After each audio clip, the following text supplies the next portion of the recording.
Well, if I passed you in traffic on the way here, I apologize. That's fine. I do drive a little fast, but it's all right. I wanted to thank everybody for inviting me here. I moved here 11 years ago with $500 in my pocket, 2 kids, and I didn't have a paying job. I had a dream to plant a church, and I knew God had called me to do exactly that. So I had a lot of faith. And God provided, because that was the promise He gave me. If you move to Poplar Grove and start this church, you have plenty of work to do, and I have plenty of funding to help you. So we've worked and labored really hard for 11 years to plant this beautiful church that started out of North Boone High School. For 5 years, we set up and tore down like gypsies, moving our stuff around in a trailer. And then 6 years ago, we acquired the former bar known as Chubby Rain. We were able to get that property debt-free.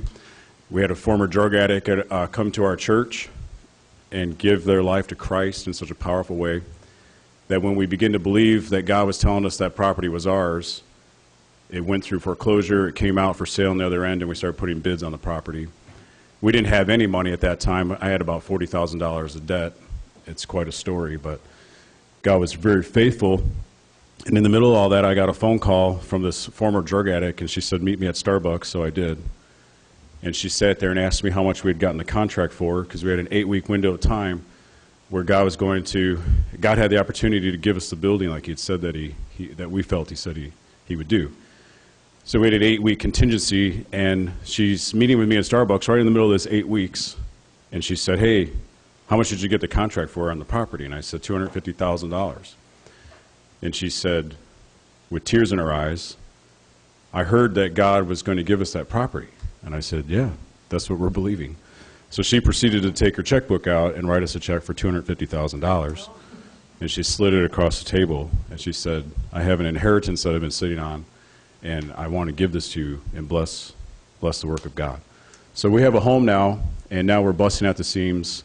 We have 1 service. We probably should have 2 or 3 services, but I believe that convention doesn't work for the Grove, so I kind of go against that kind of stuff. And so we like the services to be busting full. We like the parking lot to be full. We like the road. We like for it to be complicated and messy.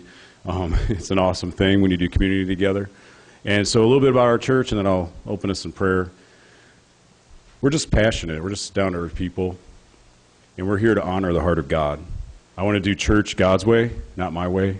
And I want to do church the way I read about it in the Bible, not the way I think it should be.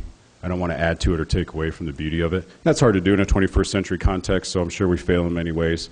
But it's an authentic approach, and that's what seems to be working. We have 200 to 300 people now that are coming up there to worship. People drive as far as Dixon. And so it's a powerful thing what God's doing. And I want to also say thank you to all of you here, because this is a great land. And thank you for being good leaders.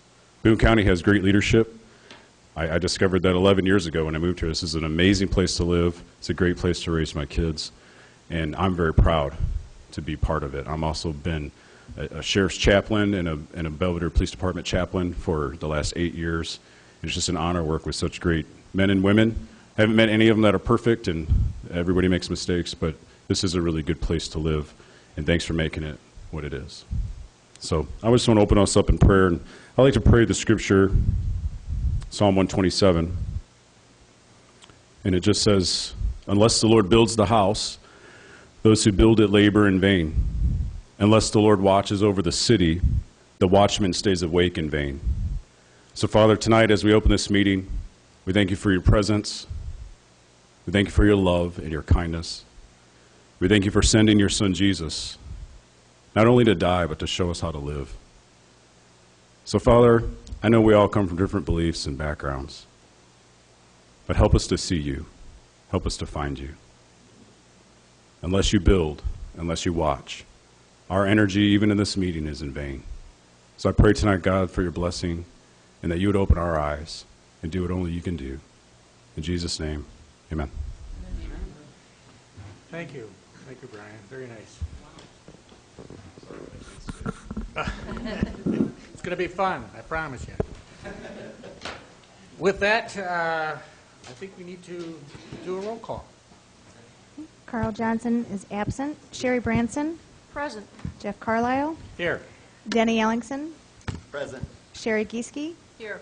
Carl Larson, Here. Ray Larson, Here. Jessica Muehlner, Here. Marshall Newhouse, Bernard O'Malley, Here. Brad Stark, Here. Kathy Ward. Here. Great, thank you. Then item 3, we do have to approve the agenda. Do I have a motion? So motion. Second. Okay, we have a motion by Ray Larson, second by Sherry Branson. Have any discussion? All in favor, say aye. Aye. All against, same sign. Passes. Thank you very much. Do I have a motion for the current minutes at item 4? So moved. So moved by Brad Stark. Second. Seconded by Sherry Geeske. Any discussion? All those in favor say aye. Aye. All against, say aye. Passes. Thank you very much. Appointments and recognitions. Ken, do we have any? I don't believe so. So either. Okay. We come to public comment. And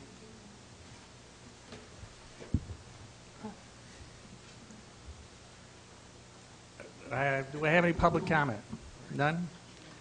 I can share. Last item for public comment, none? Okay, thank you very much. Reports from community agencies. Item 7.1, Council on Aging. We did meet 2 nights ago, had a quick meeting, but everything's running real nice right at this point. We're just looking for areas of funding and areas of making more money so that more work can be done. Thank you, Danny. 7.2, Growth Dimensions. We have Pam, she's here.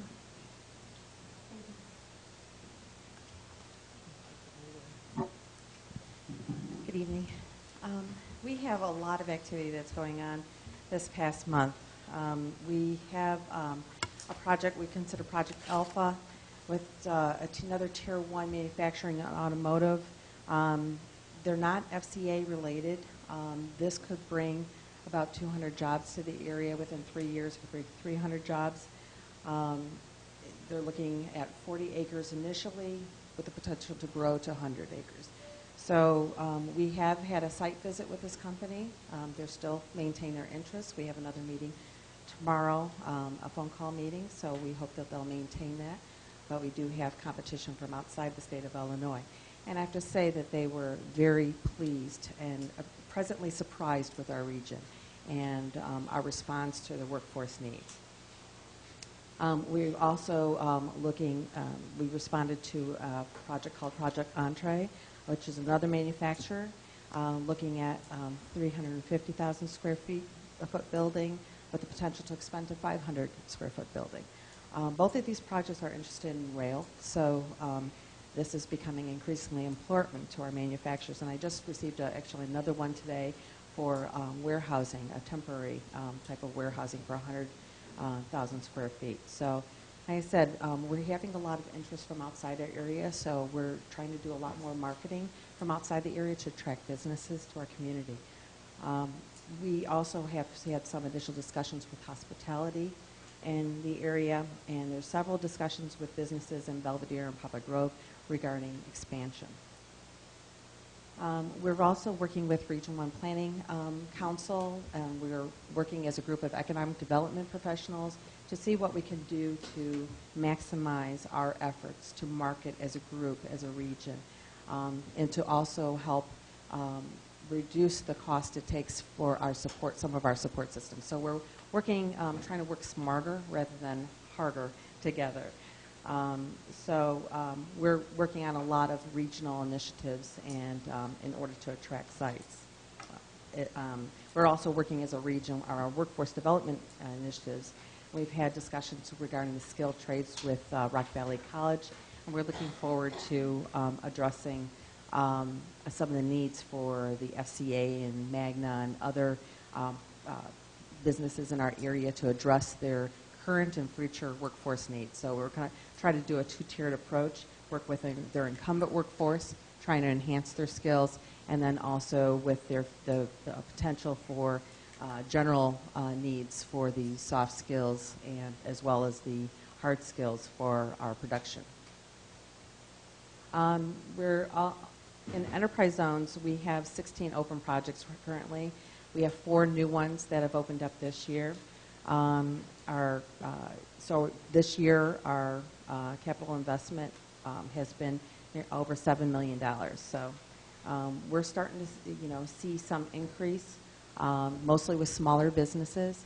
And if we get some of these bigger projects, that will open the doors for some new dollars to the community. Any questions? No? Marshall?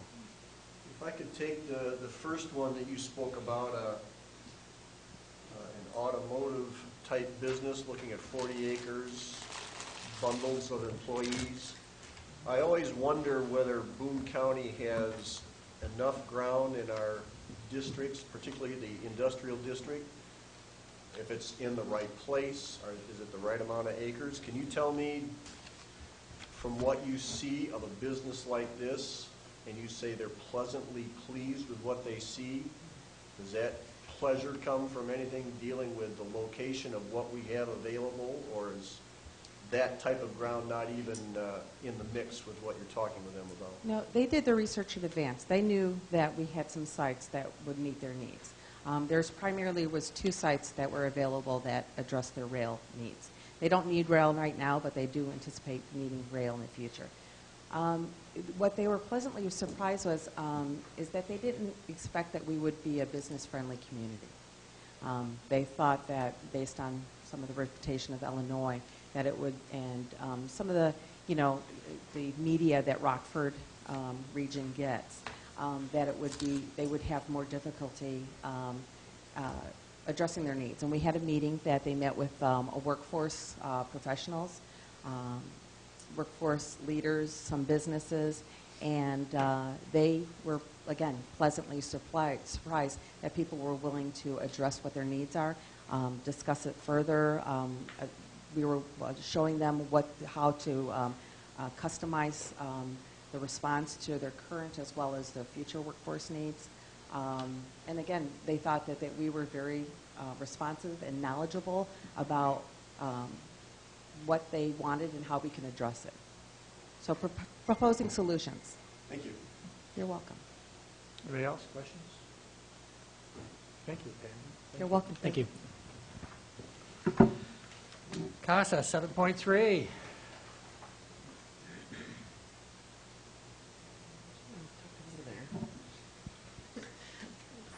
I'm Charlotte Meyer. I'm the director of Boone County CASA. We opened 1 child case this past month, and we also added a new advocate who was sworn in, so that brings us up to 23 total advocates with 19 having cases.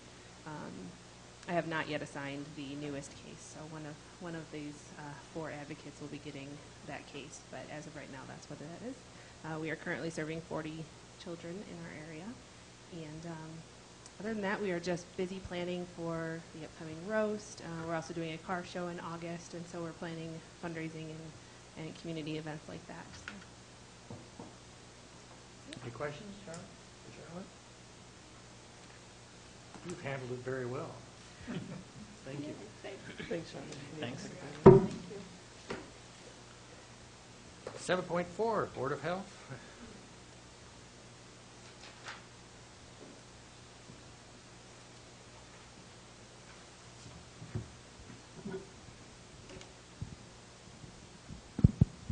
Okay. Jeff, I just wanted to back up real quick to the consent agenda. Is that something that has already been approved for this meeting? Okay.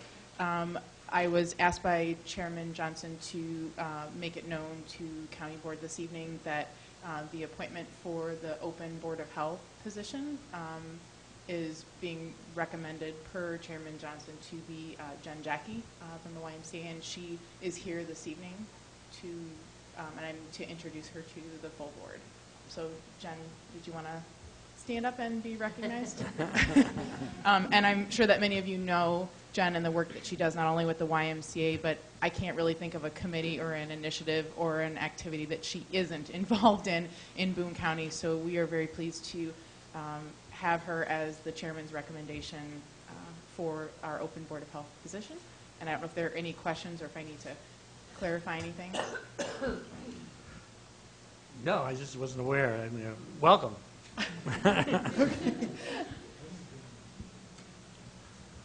All right. Is there anything else that I need No, to do with no, that? I'm no. just going off of the messages that I have right here, so. No, proceed. Okay, great. And so if the board remembers, we did do a brief presentation last meeting regarding our MAP community health assessment, and the fourth of the four MAP assessments is the Forces of Change assessment. We wanted to thank the county board for their participation in our Survey Monkey. And I did want to invite Sean Holm, our graduate intern from Northern Illinois University, to come up and give you a little bit of information about some of the draft results of that survey. So Sean, if you want to come up, that would be great.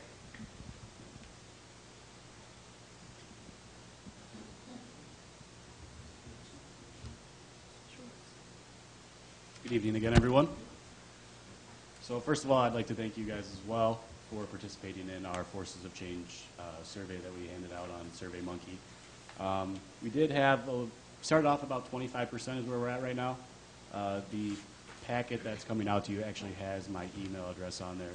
So if any of you guys still want to give me any Forces of trends, themes, feel free to email me and I'll get those added on. I'll wait for those to get passed out before I can continue. What we did see, though, a lot of overlapping themes, which was nice, even if we did have the 25%, those that did participate. Everybody's kind of on the same page.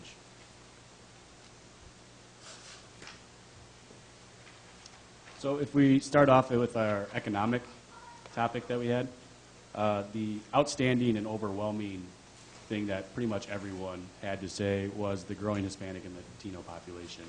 I'm not going to go through all of the opportunities and the threats and challenges for those. You're more than welcome to keep those packets. Those are for you guys to keep.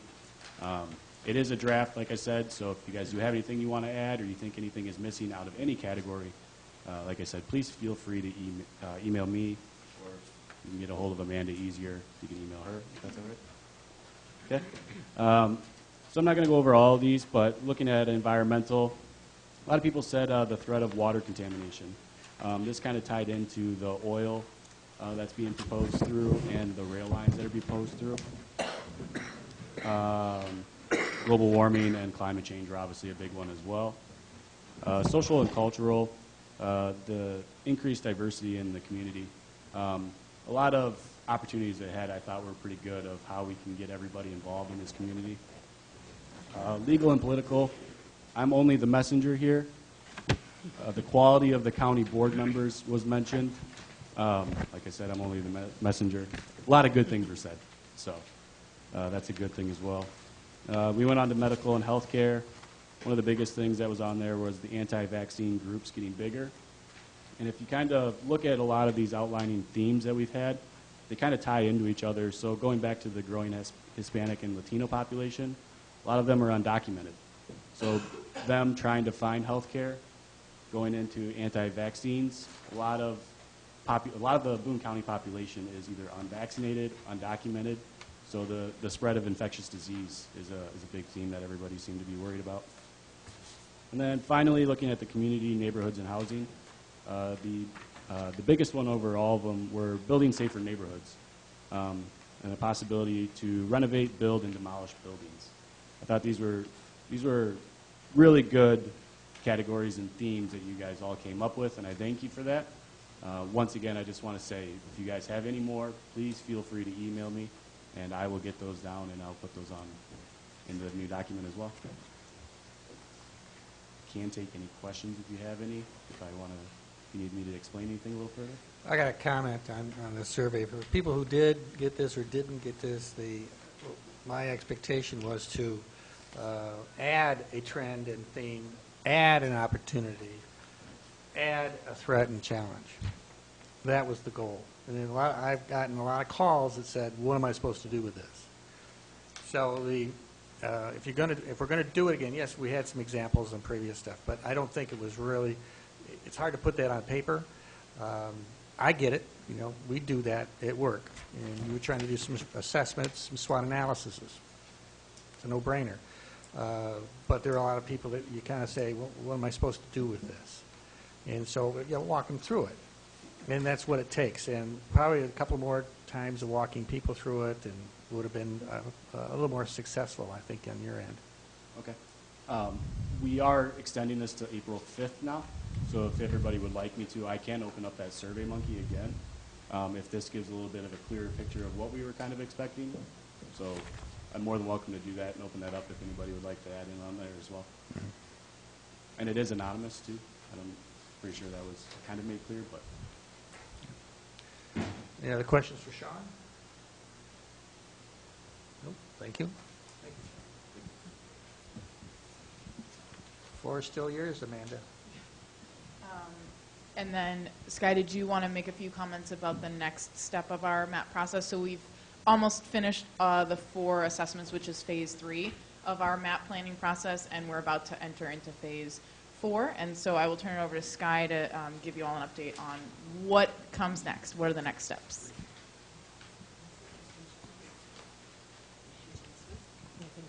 Hi, everybody. It's always great to see you. The next phase we're going to be starting on has to do with actually prioritizing those things that Sean was talking about. The force of change was the last of our 4 assessments, which was the end of phase 3. And if you recall, our first phase was simply learning about MAP. This occurred back in September. A lot of you were there. We talked about what MAP was all about, and mobilizing for action through planning and partnership was going to mean to Boone County. And of course, phase 2 was our mission and vision for the MAP, but it was just for the MAP process. And again, a lot of you were there. And the phase 3 was our assessments. And you've all taken part in one aspect or another of those. Our initial survey, we got nearly 800 responses, this force of change, and then the other assessments we had. Now with the prioritization, what we're going to try to do is understand what some of these issues mean strategically. As Sean mentioned too, the overlap, are there any overlaps? We want to determine the consequences of addressing some of these or not addressing some of these. And then at the end, once we've decided which are the most important factors to deal with, we set up a strategic plan. Thank you. So Sky passed around the process timeline for 2018, and if you look, it's got the health department's I-plan or MAP process listed across the top, and then also lining up with the comprehensive plan as well. So the comprehensive planning process is the bottom portion of the timeline, and then the Boone County Health Department planning process is at the top. So this is just to show you how we are further aligning the I-plan, which is our MAP process leading into our strategic community health assessment and improvement plan with the comprehensive plan. Are there any other questions about the progress or other feedback that county board members would like to provide this time? Doesn't look like it. Great. Yes. It looks like the prioritization exercise, that looks like it's kind of timed for like the beginning of March. Have you guys have already started that, or because you've pushed the forces of change survey and you pushed everything to the end of the month, is this kind of delayed too, or is like? Yeah, that's a great question. So the prioritization process has started internally within our department with Sean and Sky working on compiling information from all 4 assessments that we've done. And then another stakeholder meeting, which you all will be invited to, will happen most likely beginning to middle of April. And that is where we will take all of our data and we will look at what are the emerging themes, and we will determine what we want our 3 health priorities to be for the Boone County Health Department I-Plan. Yeah. Other questions? Members? All right. Okay, great. Thank you. Thank you. Now we got one. Ken's got one. What is this with you guys? With permission of the chair, I'd like to revisit the appointment question, if that's allowed. Yeah, that's fine. Ms. Mayo did say something to me about a week ago about the chairman wanting to make the appointment tonight. I don't have the documentation supporting that individual, but I do know they had interviews and that the individual that is here tonight is the person that he is recommending be appointed to the Board of Health. So with that glitch being fessed up to, I don't know what your pleasure is, whether you'd like to move on that appointment or not. That's strictly up to you. Well, all right, SOP is that everybody should have an idea. Usually we know this in advance, don't we? And it's always on our notation, which I'd like to see. I'd like to keep our standard operating procedures as normal. We have virtually in every appointment you've done, but this one we didn't. Right. We just don't have the resume of that individual, but I do know the interviews happened, and I know this person is being recommended. Ms. Kieske? Well, I do think we got the information on Jen. Yeah, I was just going to reiterate that it was emailed to all the board members last week. Because we have a process now where really any document that pertains to appointments gets emailed. It just cycles through and we email it. And then at the night of your board meeting, we compile who you would be asked to vote on. We just don't have that for tonight, but her information would have been emailed, that's correct, to the board. Okay, so Ken, is it on the agenda for this evening anywhere? It's under appointments. Okay. Yeah.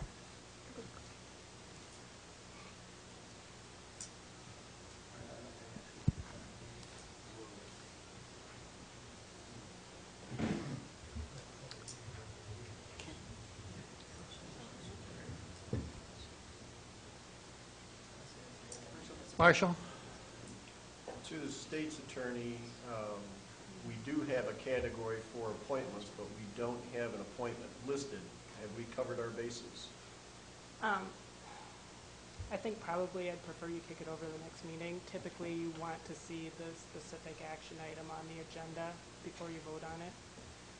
So I think I would prefer that you kick over. It sounds like there's not going to be any controversy about it, and I appreciate that Ms. Jackie is here this evening, but I think it would probably be best to send it over to the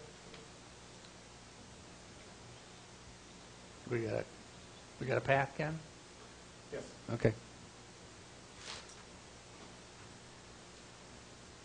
All right, that was 7.4. We're into 7.5, Regional Planning Council. Okay, am I dismissed? Yeah. Okay. Yeah. So I will, just to reiterate that, then I will not ask Jen Jackie to come back next month if that's acceptable, or do you want her to attend again next month? I don't think it's necessary to Okay, bring it back and again. our department began the orientation process for her, provided her with all the information, and kindly invited her to our Board of Health meeting, which is April 2nd, so she will come and, I guess, attend but not participate as a board member, or what would be the proper guidance? Because we put everything, with all due respect, we put everything into place per the chairman's word to our department, which was it was okay to go ahead and move forward on that. So I just want to make sure we follow correct protocol. Right, that would be correct protocol. She can visit, no voting rights until the following agreement on the next meeting. Great. Thank you. Thank you very much. Thanks. 7.5. Thank you. Regional Planning Council. I put on everyone's desk the agenda of the Regional Planning Council that I attended, just so you have a flavor of what they are doing at this new organization. So if you have any questions, I'd be glad to entertain it. But they began with a lot of overview on economic development by having the director of that agency from Rochelle attend. And they also had a long presentation, excellent presentation by Dr. Jensen from Rock Valley College. Okay, thank you. Do I have any other information on, I guess not, seeing none. General consent items? Do I have any? We have a consent agenda with some fund transfers, raffle permits. Okay. But first, I'd like to start out, do I have the representative from Farm Bureau here today? Yeah, she is here. Great. You want to do these one by one? Or do you, If you do the motion for the consent agenda, it's a blanket motion for all the items on this document. Let's do that. Do I have moved. got a motion by Second. Brad Stark and a second by Ms. Milner. Any discussion? All in favor, say aye. Aye. All against, same sign. Passes. Thank you very much. That goes 8. I'm going to make sure my paperwork's right. And that goes through the donations. Don't we want to recognize the donations? I don't think you had any special item on that. No, there was one special one from the first student group that brought in the animal services of $1,388 that they did. And I wanted to recognize that group by just doing it themselves was extremely charitable for them to do that. And that is on your consent agenda under First Student, Inc. Right. A very generous donation of $1,388. Then let's go into item 9. 9.1, Standing Committee, Planning, Zoning, and Building. We have no action items tonight. Thank you. No action items, Danny, thank you very much. Item 10, Standing Committee, Finance, Taxation, and Salaries. Item 10.1 is a motion to approve claims with the understanding that Carl Johnson abstains from voting on all claims presented by William Charles and Associates, and Denny Ellingson abstains from voting on all claims presented by Conserv FS. This was approved 5-0 in committee. We have a motion by Sherry G., a second by Marshall. Any discussion? All in favor, say aye. Aye. All against, same sign. Passes. Thank you very much. Item 10.2 is a motion to approve Resolution 18-12, a sale of delinquent taxes. I think we have to do a voice vote on that. Yep. On Monday. For claims, you For should do claims, roll call vote. 10.1. Yep. Let's do a roll call. When in doubt. Yes. Exactly. Some wise man mentioned that. Yes. Yeah, I did, didn't I? Sherry Branson, Yes. Jeff Carlisle, Yes. Denny Ellingson. Yes. Sherry Gieske, Yes. Carl Larson, Yes. Ray Larson, Aye. Jessica Muehlner, Yes. Marshall Newhouse. Yes. Bernard O'Malley, Yes. Brad Stark, Yes. Kathy Ward. Yes. Jeff, I thought I could just sneak it right on by. Yeah. That's a good sneak. All right, item 10, whoops. 10-2. The first one carried? All those in favor, say aye. No, it carried. Motion carries, that's right. Do roll call. Item 10.2 is a motion to approve Resolution 18-12, sale of delinquent taxes. This too passed in committee 5-0. Second. That's a motion by Sherry G., second by Marshall. Roll call it. Jeff Carlisle, Yes. Denny Ellingson, Yes. Sherry Gieske, Yes. Carl Larson, Yes. Ray Larson, Aye. Jessica Muehlner, Yes. Marshall Newhouse. Yes. Bernard O'Malley, Yes. Brad Stark, Yes. Kathy Ward, Yes. Sherry Branson. Yes. Motion carries. Item 10.3 is a motion to approve professional services agreement with Region 1 for completion of the Behavioral Task Force research in the amount of $1,600. This was not budgeted, however, it was approved 5-0 in committee. Second. We have a motion by Sherry Gieske, second by Jessica Muehlner. This will be a roll call. Denny Ellingson, Yes. Sherry Gieske, Yes. Carl Larson, Yes. Ray Larson, Aye. Jessica Muehlner, Yes. Marshall Newhouse, Yes. Bernard O'Malley, Yes. Brad Stark, No. Kathy Ward, Yes. Sherry Branson, Yes. Jeff Carlisle. Yes. All passes. Thank you very much. Item 10.4 is a motion to approve Resolution 18-11 requesting inclusion of Boone County in the VW settlement plan. This too passed a committee by a vote of 5-0. Second. Second by, motion by Sherry G., second by Marshall. Roll call, please. We'll do it. It's got money attached to it ultimately. Okay. Is there any discussion? Sherry? I was just going to ask Justin if there's any new updates on this before we go ahead. No, we just No. need to Yep. approve this. By approving this, it would help us in the future to do open claims. Right now, we're out of the pools. We're turning back into it. Thank you. Any other discussion? Roll call. Sherry Geeske, Yes. Carl Larson, Yes. Ray Larson, Aye. Jessica Muehlner, Yes. Marshall Newhouse, Yes. Bernard O'Malley, Yes. Brad Stark, No. Kathy Ward, Yes. Sherry Branson, Yes. Jeff Carlisle, Yes. Denny Ellingson. Yes. Motion passes. Thank you. Item 10.5 is a motion to approve ordinance 18-08, abatement of property taxes for Series 2015A alternate bonds courthouse renovation project. Approved 5-0 at committee. Any discussion? A second.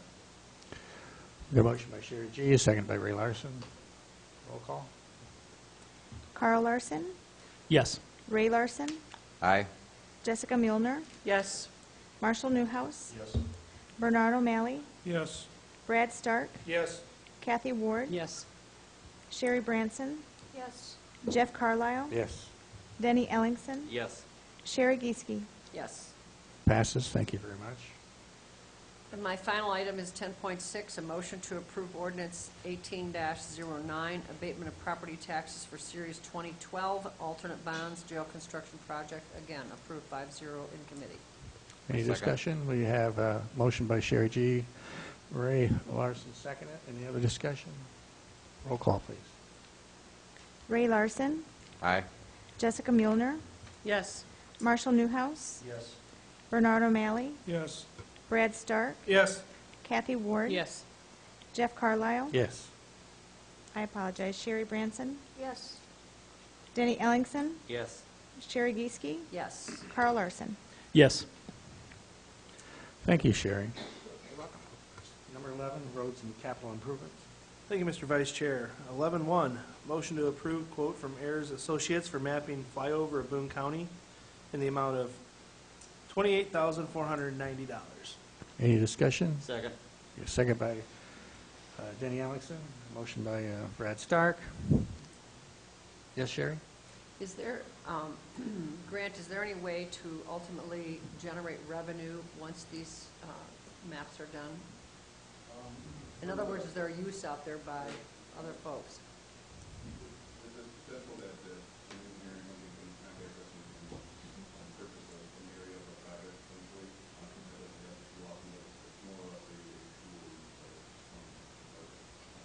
Thank you. Good point. Roll call, please. Jessica Muehlner, Yes. Marshall Newhouse, Yes. Bernard O'Malley, Yes. Brad Stark, Yes.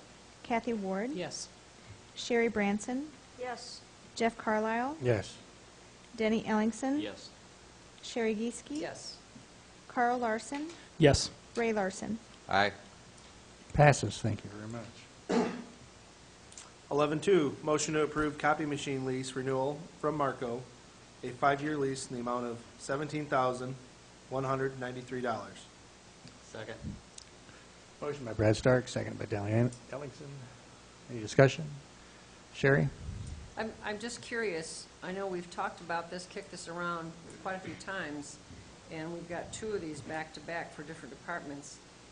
Was there any discussion about, bundling all copier, as we've talked about many times? In other words, to do a copy leasing plan for the entire county and see if we can drive some discounts? Yes, Ken? Yeah, there was quite a bit of discussion on that, and these 2 machines are from Marco, and there's another, I think, 8 machines in the county that are up in 3 years. And we would, at that point, approach it from a bundling standpoint with those devices that are part of the Marco. We really need to swap these 2 out and replace them. We're paying much more than we need to. And we negotiated a 5-year lease because that's the best deal you can get. So our approach is in 2 years, when we have another large group come up, we would then look at a different arrangement at that time. Okay, any other discussion? Roll call? Marshall Newhouse, Yes. Bernard O'Malley, Yes. Brad Stark, Yes. Kathy Ward, Yes.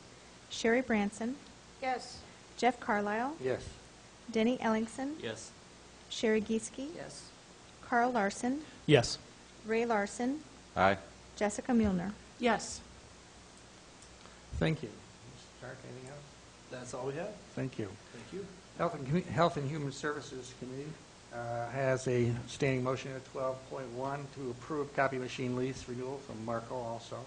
5-year lease for the amount of $5,438. This was approved in committee at 4-0. Budgeted item. Second. Do I have a Or so moved. Yeah. Thank you, Bernie. Seconded by Bernie O'Malley. Any discussions? Marshall? As per this one, and probably the last one when I didn't catch it, are the dollars allocated up front? Are they spread out over the term of the lease, or how are we doing this? It's a monthly amount. I just total up the value of it over the total number of years so you know the full value of a lease that you're entering. Okay. Any other questions? Roll call? Bernard O'Malley, Yes. Brad Stark, Yes. Kathy Ward, Yes. Sherry Branson, Yes. Jeff Carlisle, Yes. Denny Ellingson, Yes. Sherry Gieske, Yes. Carl Larson, Yes. Ray Larson, Aye. Jessica Muehlner, Yes. Marshall Newhouse. Yeah. Passes. Thank you very much. Also, 12.1 has a motion for the Health and Human Services Department to approve ordinance 18.06, amending certain fees charged by the Health Department. It was approved by committee 3-1. Second. Second by Bernie O'Malley. Any discussion? Mrs. Ward? Yes, I was the person who voted no on this for several different reasons. First of all, we cannot fee increase ourselves out of debt.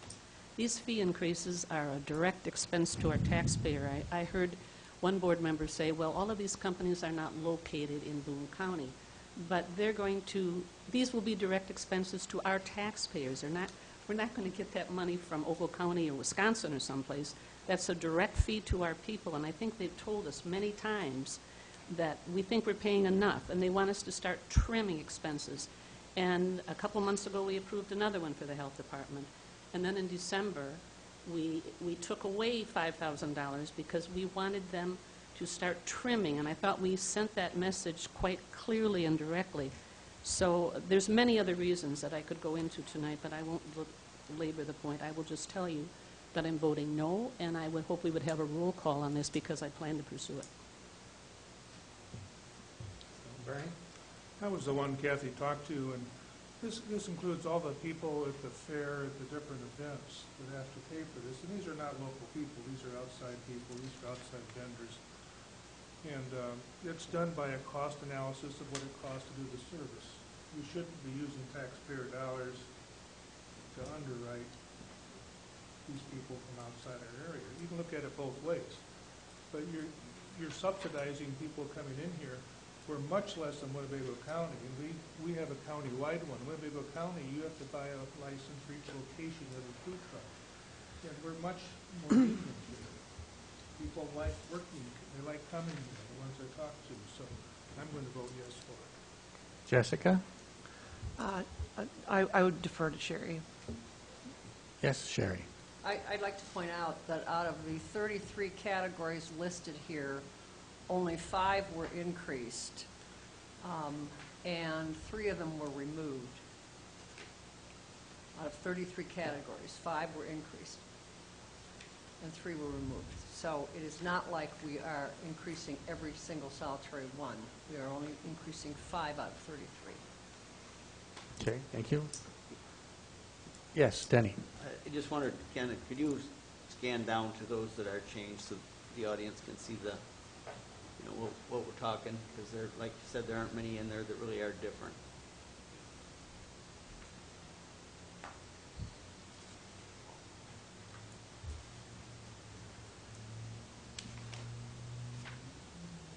Yes, Sherry. Oh, and I forgot, there's only 3 that have been increased in the food and drink area. Was there a particular percentage against all those that was an increase? Less than? I don't have that. Okay. It's minimal. Oh, it's 20, on one of them it was $20 a year. Another one was $15 a year. And on the mobile food trucks, it was $60 a year. Against the other 33. It stayed the same? The 33 were under the environmental, and well inspection and water samples went from, well inspections went from 0 to 100, water samples from 0 to 50. Private sewage disposal went from 90 to 100, $10. Private sewage disposal pumper's license went from 90 to $10. 90 to 100, I'm sorry. Yeah, went up to 90 that, to yeah. 100 was $10. And re-inspections were eliminated, so that was a $125 fee that was eliminated. So the whole point I'm trying to make here, farmer's market is eliminated. Any fees for them has been eliminated. Each additional vendor has been eliminated. So the point I'm trying to make is this is not an onerous increase. Thank you. Mrs. Ward? you had Uh, hand I up? think Jessica was first. Okay, Jessica? Well, as I was not privy to the conversation in committee, I just wanted to ask, these fees were not raised arbitrarily. There were surveys, I'm sure, done about the cost of the services that were provided and what other health departments charge for these services. Is that not correct? Could we bring them? That is correct. They did a Amanda. standard deviation against other departments in areas that have the same similar fees and similar line items, and they did a standard deviation value analysis on these. Right, and then the same situation as in other departments of our, where the fees have not been raised, like as in the recorder's office, where the fees had not been raised in a substantially long time, just not keeping up with what the cost of delivering these services is. So I guess I don't understand why it's being made to seem as though we are being unreasonable. Thank you. Any other discussion? Yes, Kathy? These fee increases, I know some are up and some are down, but we're talking about $26,000 altogether. And the comparisons they made were with Winnebago and McHenry counties. Those counties are 5 times bigger than we are, but I still maintain that we really have to figure out some ways to start trimming things, as our voters told us yesterday, not finding ways to increase income in that manner. Okay, thank you. Yes, Mrs. Geethy. I need a point of reference here. We are not generating income. This is not income. This is revenue. The county doesn't generate income. Thank you for clarification. Fine. Amanda, do you have something you would like to say? Just wanted to clarify that the cost analysis that the health department conducted, this is phase 2. Which you all saw and approved phase 1 in November. And the reason that we did this was because of the last budget season, we were asked by the finance committee and the full county board and our board of health to make sure that we were breaking even in our programs and that we were providing essential services. And so that is what we have done. We've done just that. We put together the analysis that was asked of us last summer and last fall. And our goal is to cover our costs and run as efficiently as possible and to not push the burden onto local tax budget. So that is the purpose of this analysis. And this is the second part of the first part, which has already been approved by the county board. So it's consideration. Thank you. Raymond? I was just curious, we're looking at the, we just looked at the mapping of the Boone County. Do any of these permits utilize the mapping in the issuance of them? And if so, are they kind of added on to those permits at all? Yeah, you'll have to. Now that you have to give a full explanation. Thank you. Okay, I apologize, I'm not sure I understood the question. The mapping of Boone County that we just passed to have completed, is that utilized in any way in the issuance of any of these permits? And if it is that like a fee added on to cover that the mapping? Okay. No fee for mapping. We do map restaurants, and we've worked with Grant and GIS to map the locations of our restaurants if we were to have mass power outages, so that we could go out and check temperatures, but there is no cost for mapping. Thank you. Roll call, please. Brad Stark, No. Kathy Ward, No? Sherry Branson, Yes. Jeff Carlisle, Yes. Denny Ellingson, Yes. Sherry Gieske, Yes. Carl Larson, Yes. Ray Larson, Aye. Jessica Muehlner, Yes. Marshall Newhouse, Yes. Bernard O'Malley. Yes. Passes. Thank you very much. Item 13, Standing Committee, Admin and Legislative. Marshall? Chairman, I would move to approve ordinance 18-07, authorizing section 5311, rural transportation programs in Boone County. Second. Seconded by Sherry Gieske. Any discussion?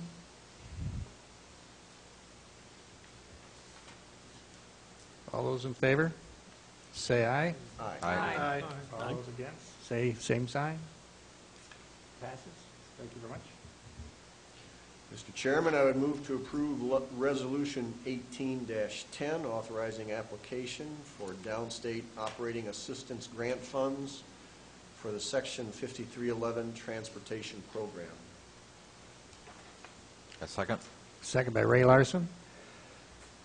Any discussion? Marshall? These two motions are an annual event. They both deal with funding for our public transportation in Boone County, and nothing new here. So you're saying this is the thing we've done in the past? Every year. Every year. Okay. So do we have all in favor? Aye. All against? Passes. Thank you very much. Mr. Chairman, admin has no further motions at this time. Thank you, Marshall. Standing Committee for City County. Yes, Mr. Chairman. Under 14.1, a motion to approve the leased option agreement with Terra Navigator for development of a solar energy renewable project at landfill number 2, contingent upon the final review by the County Board Chairman, State's Attorney, and County Administrator. This was approved 8-0 by our City County Committee. Second. Second by Sherry Branson. Discussion? Marshall? What will occur when this vote is taken if it passes tonight? Will everything be put in motion? It gives Ken the opportunity to give a full discussion and set up how to map this out and how much it's going to be. It gives us that opportunity. It's not a sign on the paper dotted line to pay out or anything. It gives a condition to look at everything. It also gives our state's attorneys the chance to review the documentations that they're going to bring forth. Yes, Marshall. Will we be seeing this again? Yes. Yes. And will this have the typical look of any of the other solar applications moving forward with the typical contract language, or will this be something different since the county is the owner, or what would we look forward to? On this agreement, we're going to look forward to how they're going to utilize the land, how they're going to set up the land. We'll discuss that and what the costs are and involvements are. This is just the initial step forward to get these guys working with us. And they will probably put a SOW together, statement of work. Sherry G? I'm just curious, has Peter DeFazio or Chris Olson, have they ever appeared here in Boone County and sat down at a table across the desk with Ken and the chairman and various other folks? Ken, you want to take that? Well, Mr. Olson's in attendance tonight, so he can answer any questions. And we've had numerous conference calls. I think they've met us once. So we've worked very diligently to get this done in a expeditious manner due to the way the state of Illinois is organized, the tax credit or the credit side of what they're doing as a business. So they've created this environment where you really have to get your applications in and get your power study done in a timely manner before the Illinois Power Agency opens up what are called energy blocks later in the summer. And those that have that work completed can apply for those credits. And that's what drives the project and makes it financially doable. So you do have a representative here from Terra Navigator if you want to call on that person to speak in more detail. Anybody have some discussion? Yes, Denny? Yeah, am I correct in my mind, a couple of months ago, did we enter in a motion that said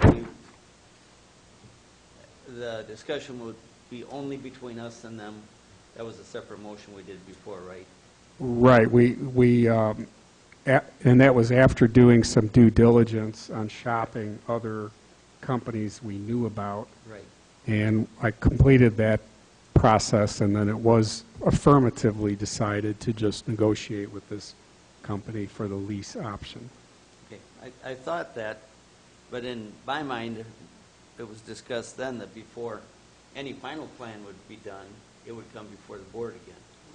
I don't find that being what it says here. It says it's upon final review of the county board chairman, state's attorney, and county administrator. And I thought once there would be a plan put together and we would see what the actual dollars and cents of the operation might be, that it would be back to this board. Good question. Carla, you? Yeah, this is the lease option. If we do decide to enter in, Ken, correct me if I'm wrong, if the county does decide to enter into a lease with Terra Navigator, that will come before the board. This is the option, the lease option. In order to apply for these grants, Terra Navigator needs to show that they have control over the property to some degree.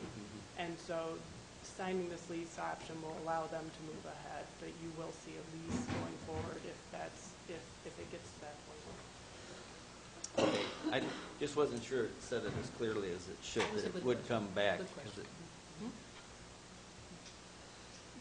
Marshall. To the state's attorney, as I was reading through some of the documents, the draft lease option agreement, paragraph 21, there's a non-disclosure in that. We can't talk about this, but we're all a public body, and it's all going to be talked about. How is that going to work? I don't have the lease option in front of me. Do you have it, Ken, to pull up? I have it on board docs. Okay.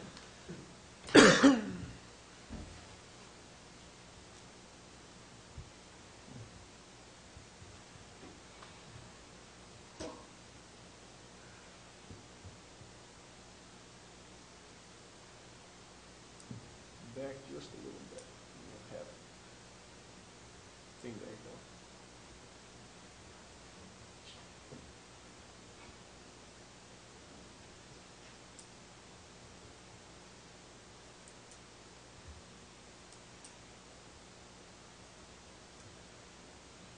now. If I may, we did add language that there must be compliance with the Freedom of Information Act. So there's nothing about this transaction that isn't subject to that act. Correct, and the Open Meetings Act. Right. So I guess I don't, to me, when I asked to add that language, it took care of any issues of non-disclosure. Okay, just wanted to make sure. Marshall. If I could ask the applicant, or whatever his title is, Boone County is in the midst of creating language in our zoning text. This will probably, as I'm hearing from our chairman, acting chairman tonight, this will probably be completed prior to the completion of our text amendment. So I don't know whether to ask this question to you or to our state's attorney. What happens if what we have as parameters for this project comes up to be something close to or maybe entirely different than what we end up with for language in our text amendment? Will we end up with any potential legal questions, or will each one be treated differently, or how would you estimate this would proceed, and what risks do we have? I think certainly each, you will consider each special use as it comes forward, so each applicant is different. But you do need to make sure that because the text amendment will not be in place when this application makes its way through the process, and you're drafting a text amendment that will come into place shortly thereafter, the board should probably try to ensure that there is some consistency in what they do with the applicants, regardless of whether they come before your text amendment or after your text amendment. There needs to be a rational basis behind any conditions the board imposes on applicants, either through a text amendment or through actual conditions attached to the special use. So, and especially in this circumstance where the county is the lessor, and I think the county would be best served to take care that there's no appearance of being more favorable to an applicant who will directly benefit the county through a lease, as opposed to an applicant who is going to benefit a private party through a lease. Sherry? From the Finance Committee, we've asked repeatedly to make sure we know what kind of revenue we will be expecting for any projects like this, well, anything actually. So I'm looking at this initial company data estimates, and the lease quote for Terra Navigator is $21,750 per year, or $1,087 per acre. Can someone explain, is that the ultimate and only revenue we will expect from this project? Yeah, Mr. Olson, will you take a microphone over here, please? I mean, I have some comments, but I'd like to hear what they have to say. It's revenue, not income, I know that. Thank you. I'm glad you do. Revenue. There's a couple of financial drivers for this. First of all, so thank you for inviting me, especially Ken tonight, to attend. So if I can help answer any other questions or address anything anybody has, I'd be happy to do that. There's a couple of financial pieces of this that I think are important to understand. Number one is that there is no outlay from the county's standpoint. I think that's important. All the investment and all the permitting costs that would go associated with this renewable energy project will come through Terra Navigator, and we will cover those costs. There's three areas that basically drive financial value to the county and quite frankly, the city as well. Because as you all know, on this landfill property, the city shares in the expensive costs of maintaining and monitoring the landfill on a 50-50 basis with the county. So some of our calls, Ken, have included the mayor of Belvedere, who was, quite interested in the outcome of this project too, because it helps offset costs. I don't recall exactly what your landfill costs are, but I think they're on the order of $70,000 a year or so, which is quite high. A little more than that. Or a little more than that. There is a modest lease revenue that comes over the next 30 years of the project, and that's primarily, I think, what's being discussed here.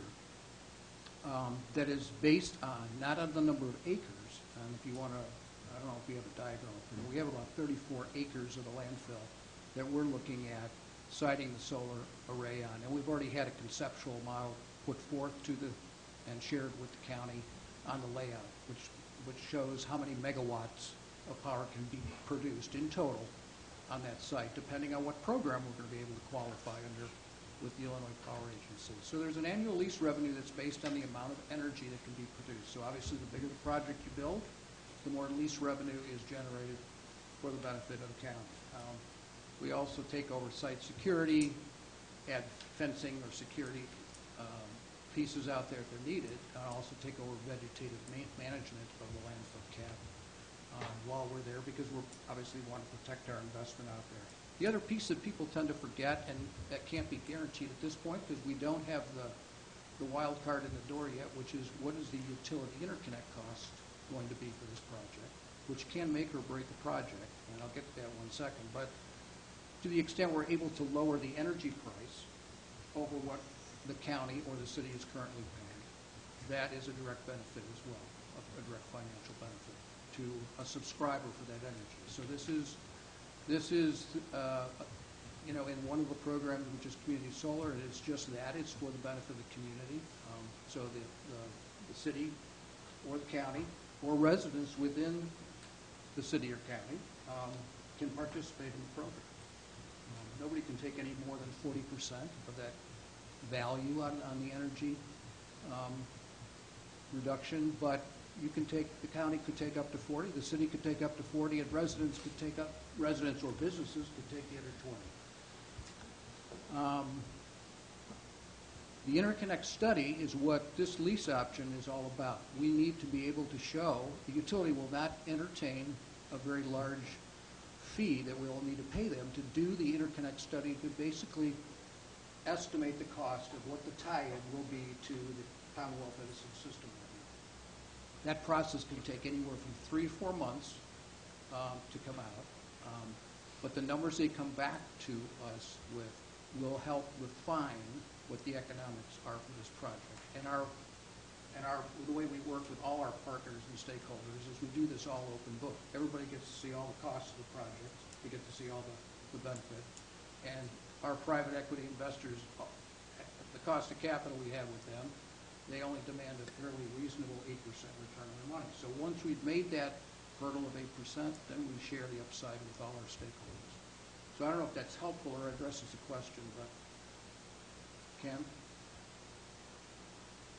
Yes, Ken, go ahead. So I can maybe recap based on what the representatives have said to me about the economic value of the project.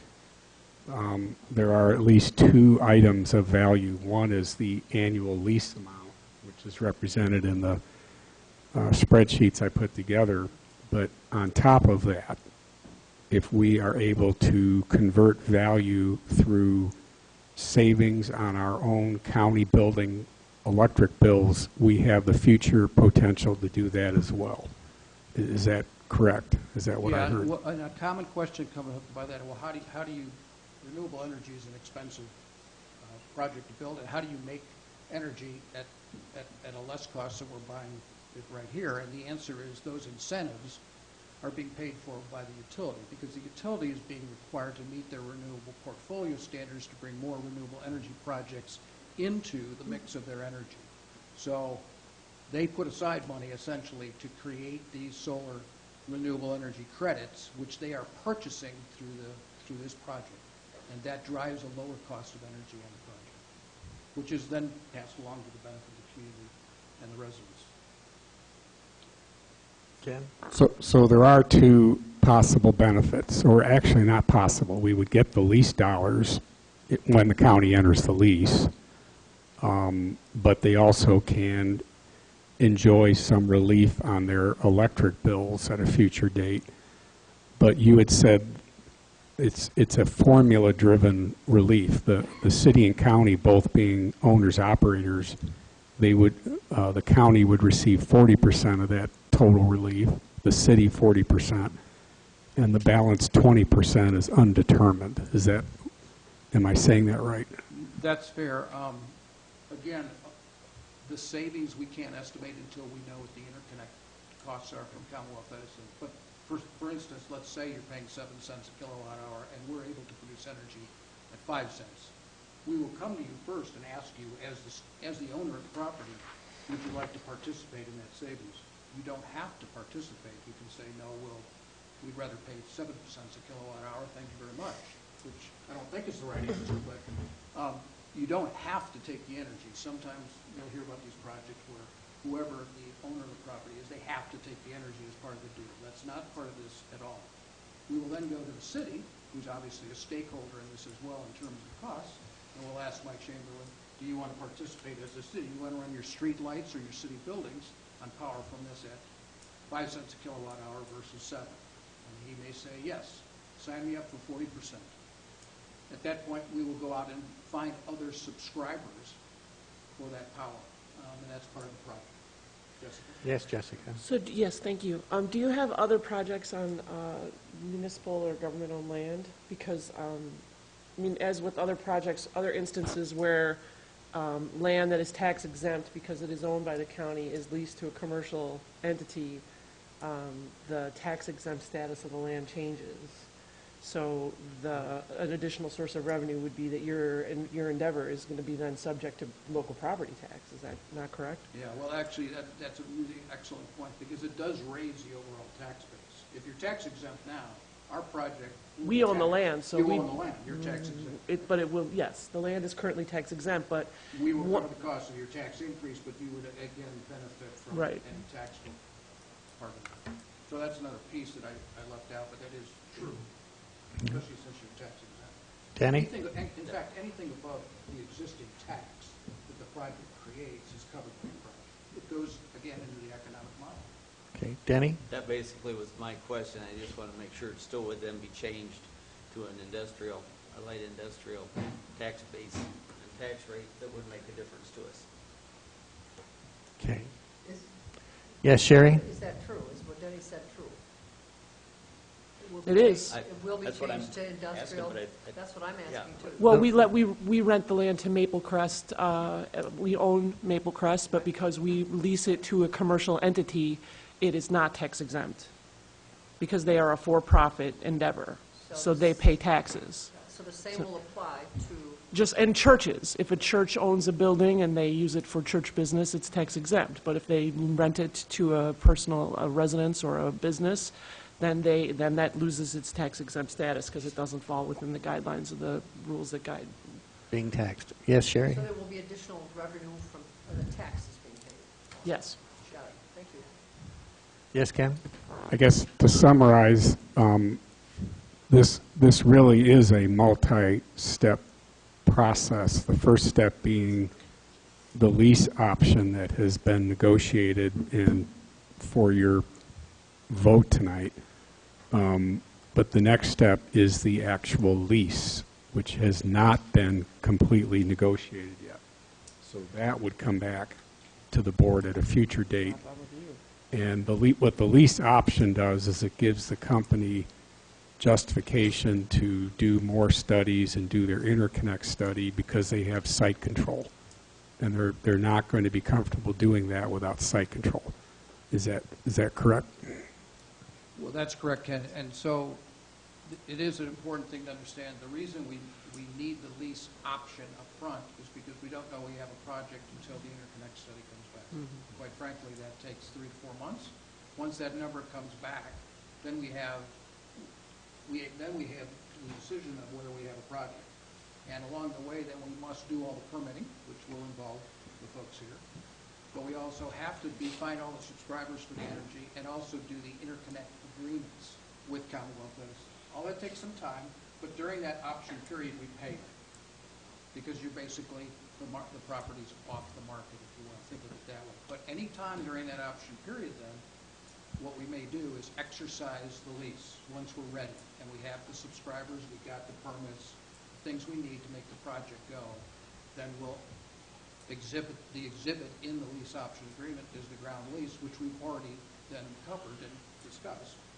And then we will move to the lease itself, which pays even higher amount. So that's essentially the way it is. So the ground lease that your state's attorney and the staff will review will be an exhibit in this lease option agreement. But it hasn't been fully negotiated at this point. Sherry Branson? Just to clarify, the taxes, since they're going to start being charged, will that come out of your profits or out of your cost for the overhead, or will that come out of our profits? Who pays the taxes? Well, the tax is paid by the project, and the project economics benefit both sides.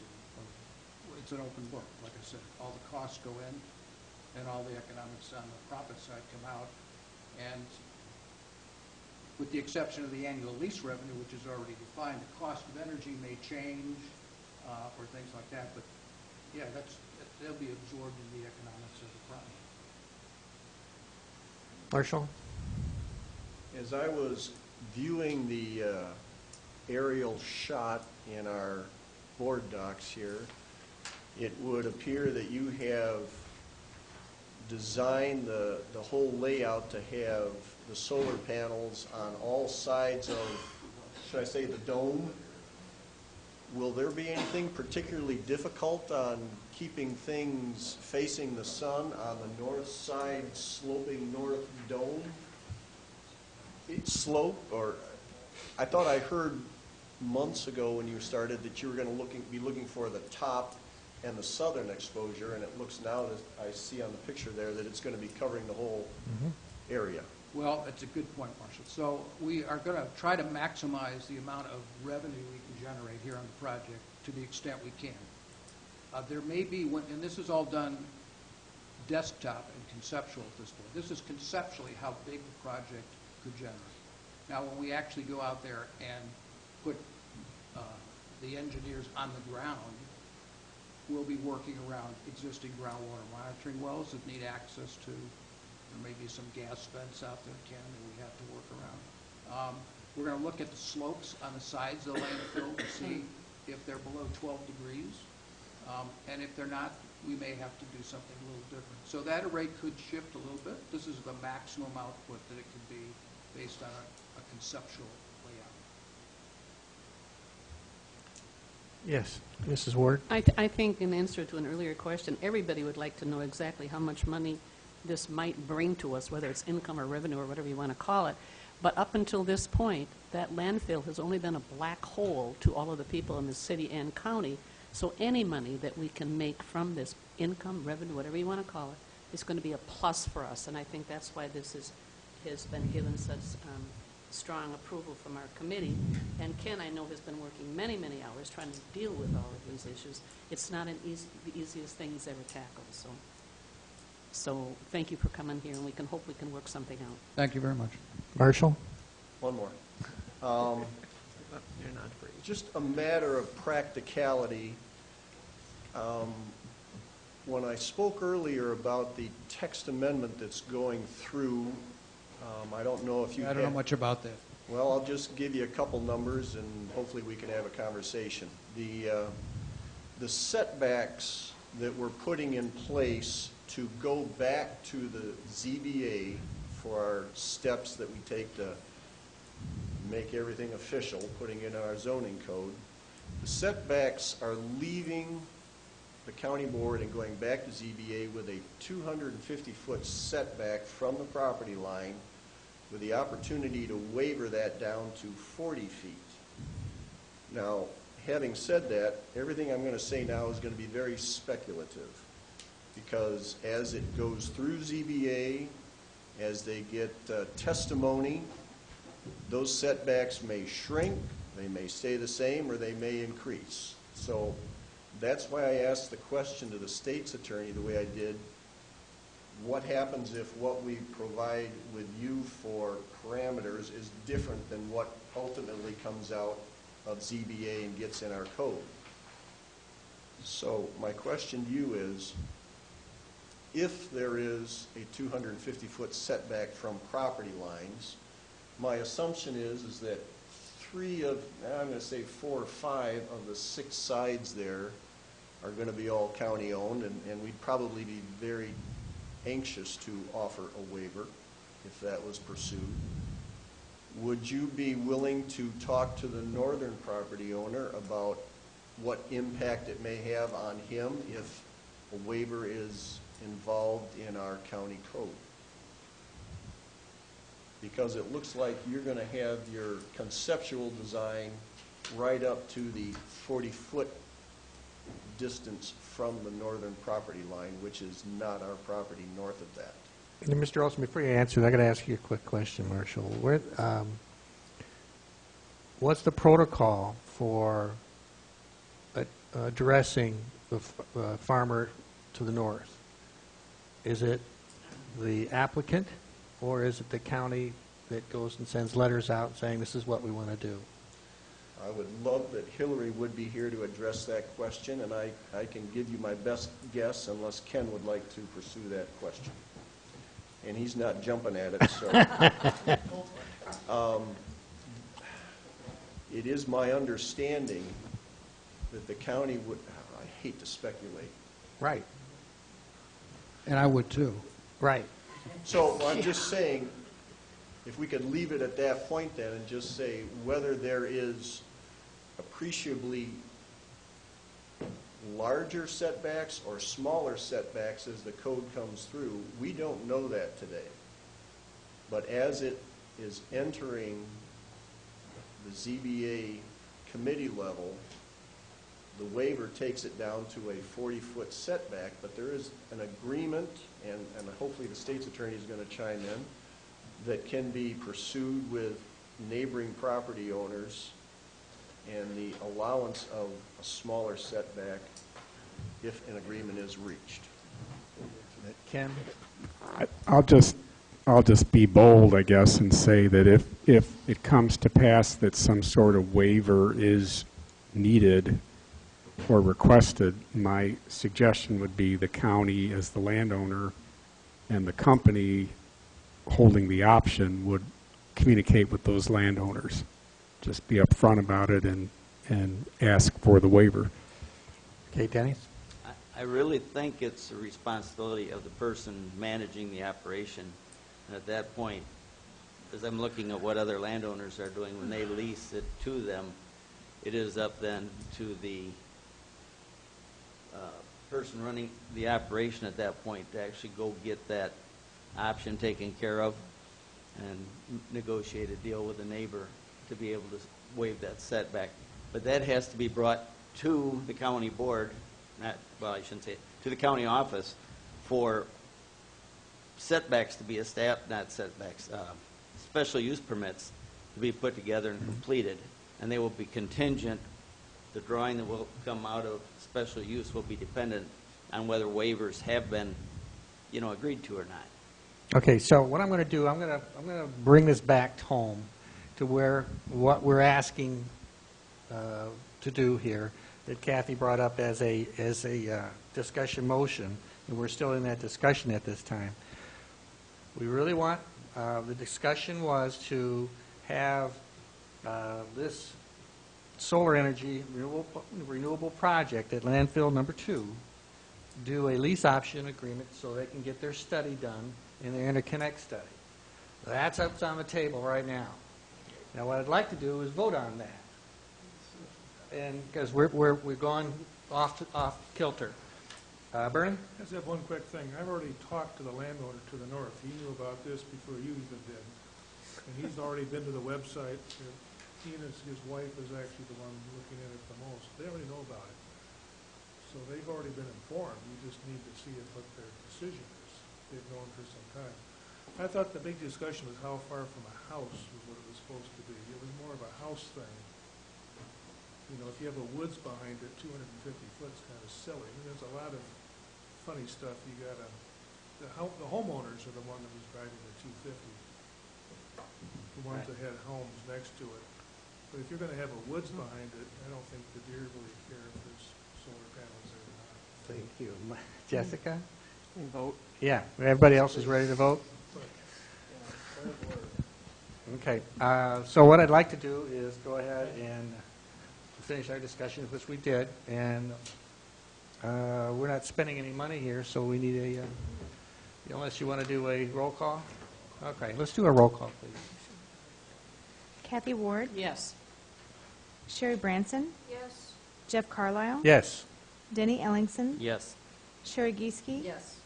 Carl Larson, Yes. Ray Larson, Aye. Jessica Muehlner, Yes. Marshall Newhouse, Yep. Bernard O'Malley, Yes. Brad Stark. Yes. Passes. Thank you very much. Thank you. Now we're in public safety. Ken? Just make one more comment. So now be on the lookout for the actual lease document, which we hope to have next month. Great, thank you. Public safety? Thank you, Mr. Chairman. Public Safety Committee motion to approve food and laundry services agreement renewal with Aramark. This was approved 4-0 in committee Second. and is a budgeted item. Thank you, Ray. Seconded by Mrs. Ward. All those, yes, for discussion? Denny? Yeah, I was thinking this should have had a dollar amount with it. I was just going to ask that. Okay. That was going to be a great question. But you're right. Raymond, is there a dollar? Yes, Ken? Yeah, the dollar amount is a sliding scale per what you see on board docs based on the population being served. Please note, the greater the population, the price per meal goes down. Marshall? You know, I've voted on a lot of these, and I've always shook my head that you can provide a meal for $1.67.9. Could someone inform me what's in a meal for $1.67? That was 1970. Yeah, that could be. Yes, Ken? The State of Illinois Department of Corrections specifies minimum calorie amounts for meals. So however they're able to do this, I can assure you the detainees are being properly fed and it meets the state standard. I think what you see going on here is the mystery of the food business is that bulk costs less. So the more they're buying and providing in bulk, the more they can do a per meal at a lesser amount. So does this have a maximum?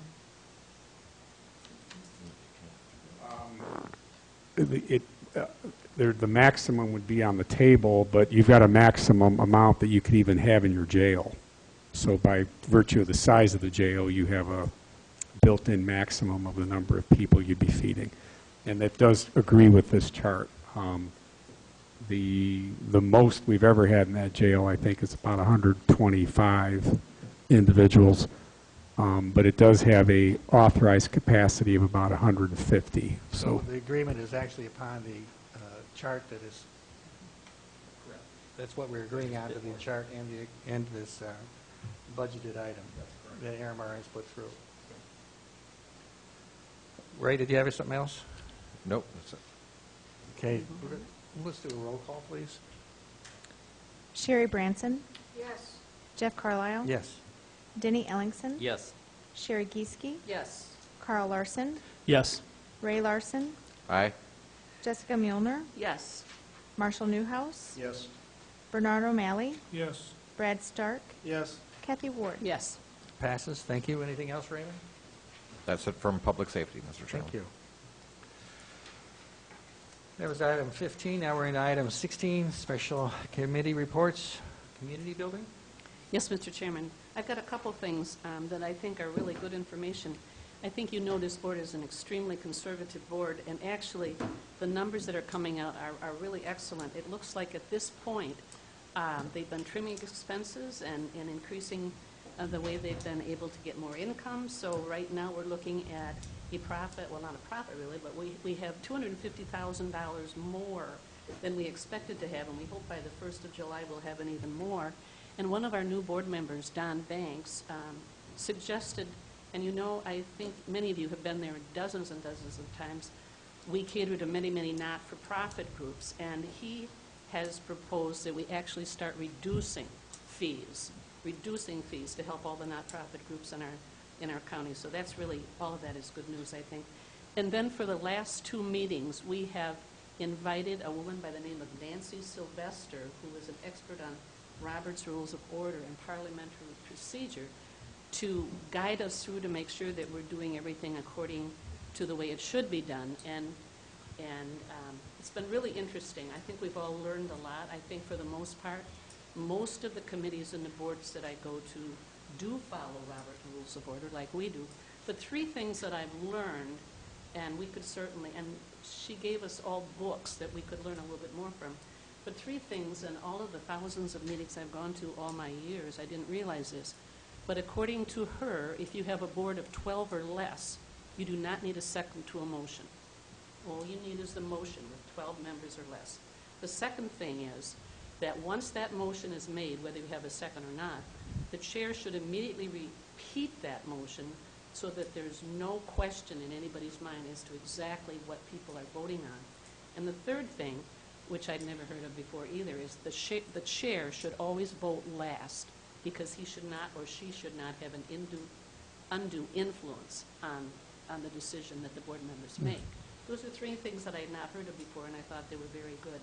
And one more thing, we do have an opening on our board, We are in the process of filling that. You'll hear more about that.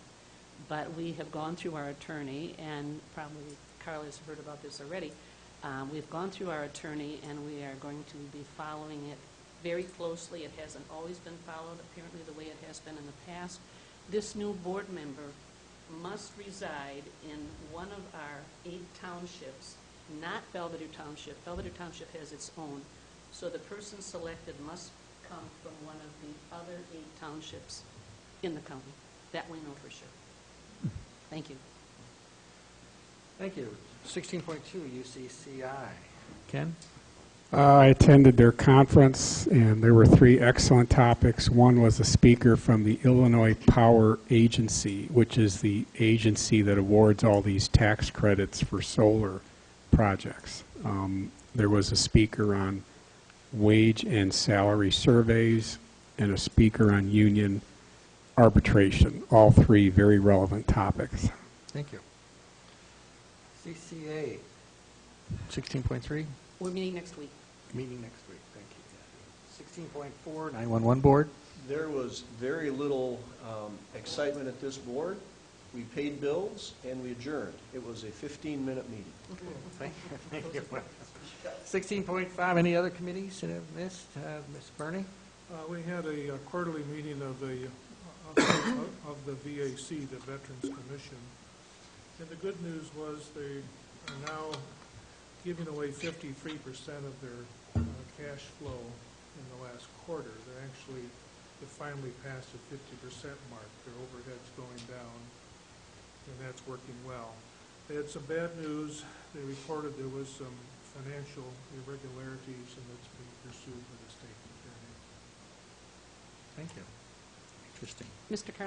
Chairman, one more Yes, thing. Kathy. I was at that meeting as well, and they had one donation, and the person who gave that to them was there, and she donated $10,000 to the VAC. I think the total amount so far they've received $25,000, was it? $25,000, so they're doing very well with And donations. there's one more thing. They have the 100th anniversary of the death of John Hugo Kaiser on June the 10th of 2018. That's who the VFW is named after. There's an ice cream social on that day at the VFW. Thank you. Trivia. Thank you. So, 16.6, looks like we need to schedule some meetings here. The next Finance Committee meeting will be Tuesday, April 10th at 6 p.m.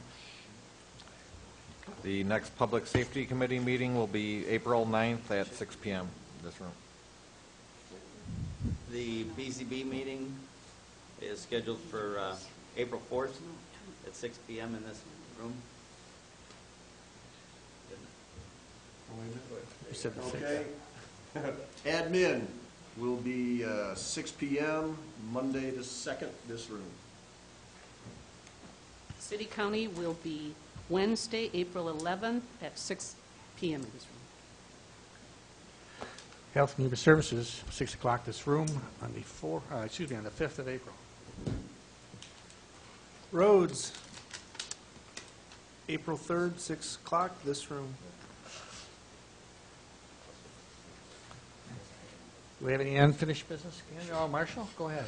2 items. 2 items. Number 1, the tractors and anhydrous wagons are out on the roads. Are we still posted? We are. How long would you anticipate most farmers would be breaking the law?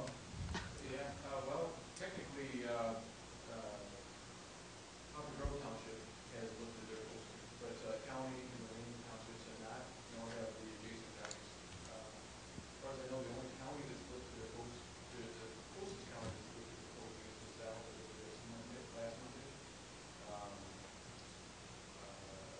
Meade County plans on looking at this coming Monday, and I'm meeting with other county engineers tomorrow to discuss ours. If forecast holds true, most likely in next week. Wonderful. Something else, Marshall? My apologies for belaboring the point, but literally, we know we're breaking the law then, but it's time to get the work done. Sheriff's not here, I'm not enforcement. All right, well, I I shouldn't say that, but no, Well, as long as we're tongue-in-cheek, it used to be the posting stayed on when the ground was firm enough, the farmers started working, it was understood the frost was out and everyone ignored the posts. But there is different criteria now? There's not different criteria. The frost was not on the ground. We had emergency repair we had to do late last week, and we still got into 6 inches of frost in areas that were shaded. So, you know, we unfortunately, you don't deal with the average or the best case, you deal with the worst case. You know, you don't want to destroy the roads in the shaded areas and be okay with the non-shaded areas. So, you know, we're concerned Me about too, I don't know, thank you.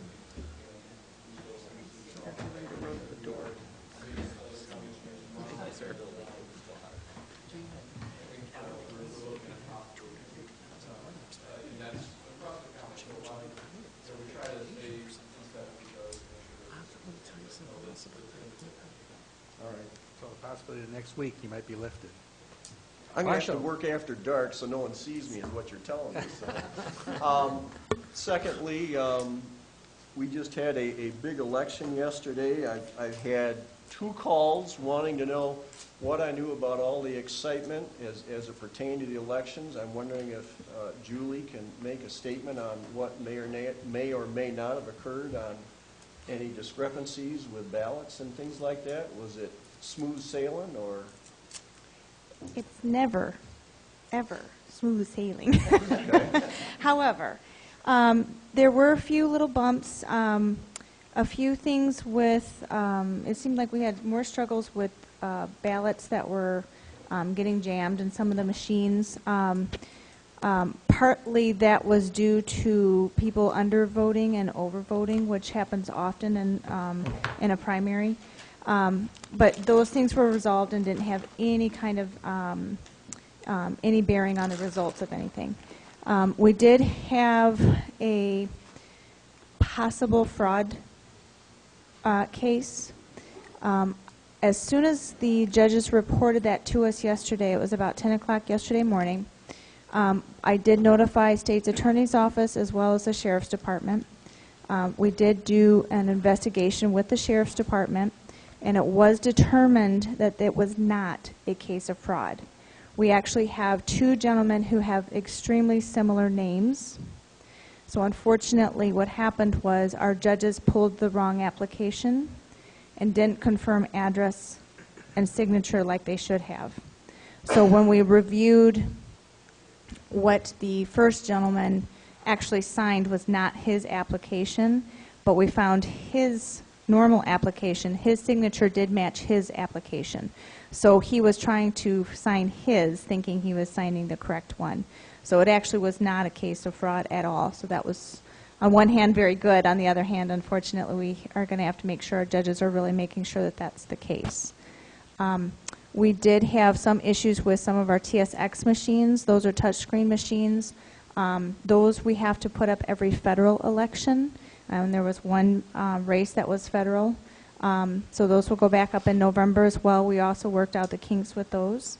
I'm not sure if you have any specific questions, but those are the things I know for sure. Specifically? Signs? No. Okay. Did you feel or was there adequate judges for every station? In the primary, we can have 3 judges in each station. I actually did have a couple of stations that I ran 5 because I know those stations are larger precincts. Caledonia 1, Belvedere 17 are both much larger, so we did try to run with more judges there. We had a lot of newer judges this time. We had, just in the last week, 5 alone on Monday morning. We had about 10 judges who are experienced call off for one reason or another. So 5 the day ahead. That's not uncommon. So we did have, we do training sessions. We do very good training sessions with our judges, but we did have a lot of newer judges this time. So there was a few more questions. We had several calls. I am at the office usually between 4 and 4:15. I was there for election morning. I have staff that comes in at 5, 5:30, 6 o'clock, and then we just take calls from election judges, get everything up and running.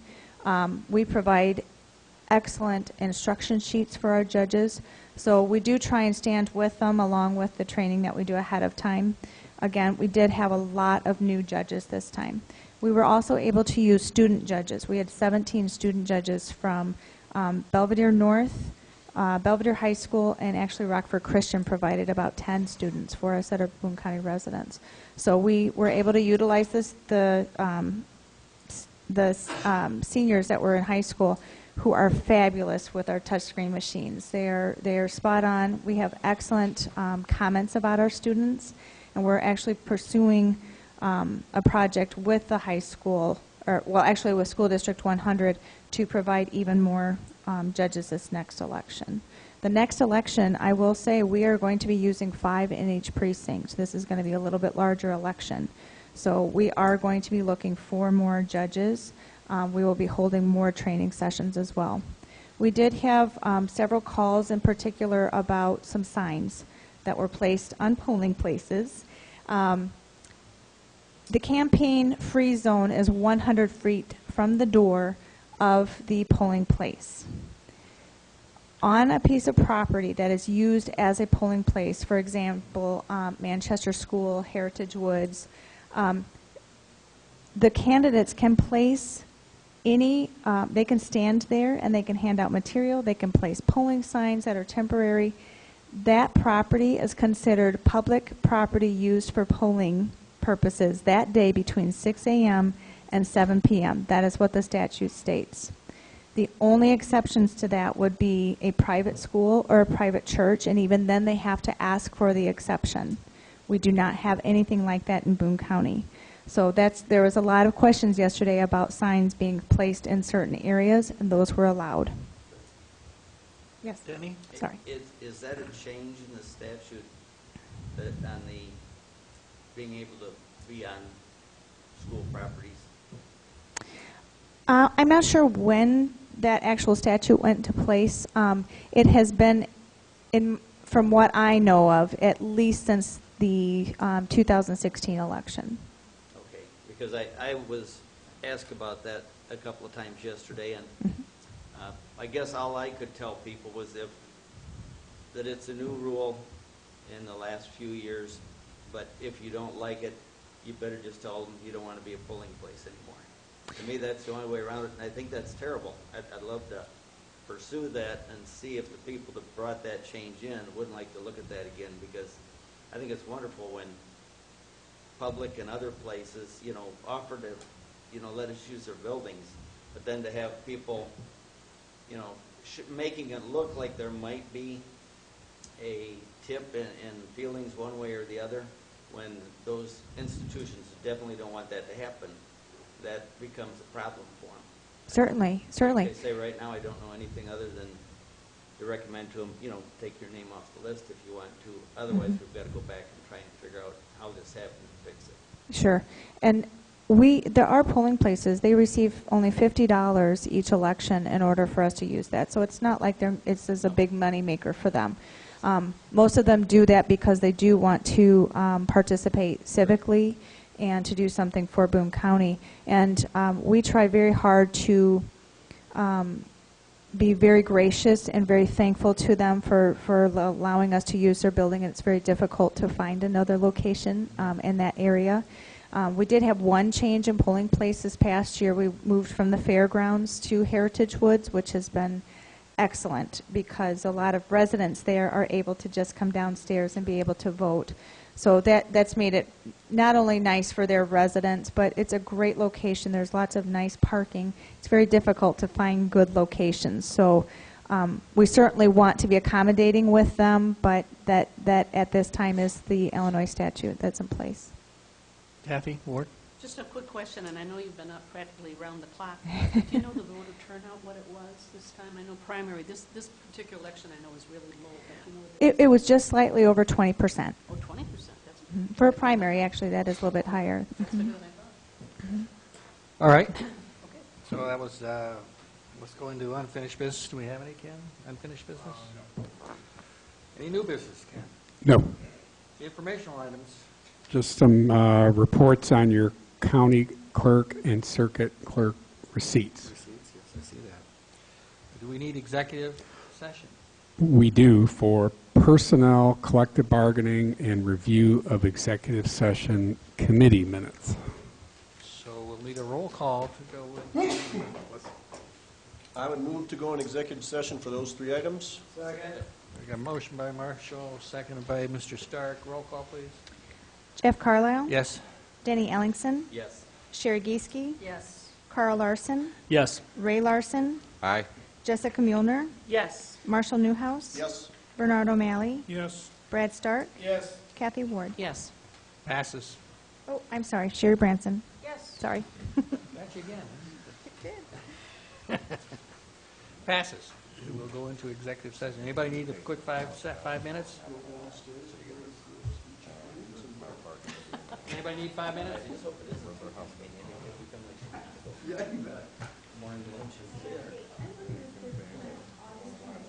Where's your house? We're going to get the dog. I couldn't find it. They're like, You got to get the camera. they're limiting my. There's your, that's how, that's quality. Ken, you got the camera? Thank you. No, they haven't. See, what we're